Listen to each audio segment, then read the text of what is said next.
Allez, c'est parti. Aujourd'hui, c'est balade. Avant toute chose, j'espère que vous avez passé de bonnes fêtes. Sachez que moi, je suis hyper en retard. Ce que vous allez voir là, ça date d'il y a bien longtemps, je pense environ 2 semaines. Mais bon, de 1, j'ai un taf et de 2, je suis partie en vacances. Bah ouais, excusez-moi. Mais vous le sauriez si vous me suiviez sur Instagram. Bref, pendant le mois de décembre, c'est les vacances pour ma jument. La dernière fois que j'ai fait cours, c'était le 6 décembre et c'était la séance sautée de la dernière fois. Donc là, elle va avoir une dizaine de jours de monte tranquille, comme ça, en balade. Et ensuite, 10 jours de rien, absolument rien, si ce n'est paddock et foin. Même si elle est en forme, je trouve ça bien de temps en temps de couper. Elle est tellement en forme que même la descente, là, on part au trot d'entrée. Mais je trouve ça bien comme ça de couper de temps en temps, de passer plusieurs semaines en oubliant un peu le travail et juste de profiter, quoi. Du coup, on commence aujourd'hui par la petite balade tranquille au pas. Mais bon, la bête est vraiment très énervée. On était encore dans la période où je donnais beaucoup trop de luzerne, donc voilà, l'énergie est là. Donc évidemment, après, on va aller trotter et galoper à fond dans les champs, parce que c'est évidemment la seule chose qu'elle veut faire. Après, je dis ça, mais elle est quand même relativement calme, Elle est pas en train d'essayer de me foutre par terre tous les 10 mètres. On salue l'effort. On gravit la dune du Pilat et ensuite on va aller trotter comme d'hab,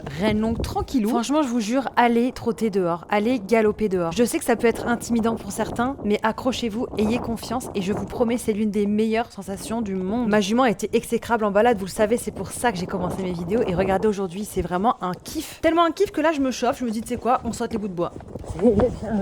Mais là, j'ai activé la bête, Là, ça y est, il n'y a plus de contrôle. Là, je prends un coup de cul, Et ça me fait rire en plus. Du coup, je recommence, je me dis vas-y, je vais recommencer dans le calme. Pas du tout, réception pareil, je prends un coup de cul. Mon côté optimiste ou naïf, je ne sais pas, me dit que je vais réussir à le faire calmement. Pas du tout, je fais un giga saut, là je prends un giga coup de cul. Du coup, je continue en grand trot. Le prochain tronc d'arbre, je me dis pareil, on va le sauter, c'est rigolo. Réception, chaud galop, je peux plus freiner, il y a plus de frein. Du coup, c'est le grand galop vers le prochain bout de bois. Je fais un giga saut, derrière elle part plein de fer. Ouais, je manque vraiment de me casser la gueule, Je prends un coup de cul de fou. Là, le départ au galop, elle m'envoie le cul, on dirait la garde républicaine. Sûrement pas. Là, je vous avoue, ça me fane, parce que j'en ai marre de me faire bully juste pour partir au galop. Une fois que le calme est retrouvé, on part au galop, on fait le tour du champ, on saute les petits bouts de bois qui sont notre passage, mais là, au moins, voilà, elle est beaucoup plus calme. Quand il n'y a pas de saut, je la laisse un petit peu galoper aussi vite qu'elle le veut, sans pression, puisque là, ça y est, je ne risque plus de rentrer en fauteuil roulant au box. Puis, je vais trotter un peu à côté, et là, je me dis dans ma tête, c'est bizarre, ma jument, elle boite. C'est pas frontal, mais je me dis, elle est pas carrée. Quelle ne fut pas ma surprise en rentrant. Le fer, il a volé. Je pense que le triple galop, cheveux au vent, a eu raison de nous à la fin. Évidemment, je n'ai pas retrouvé le fer, mon maréchal était ravi.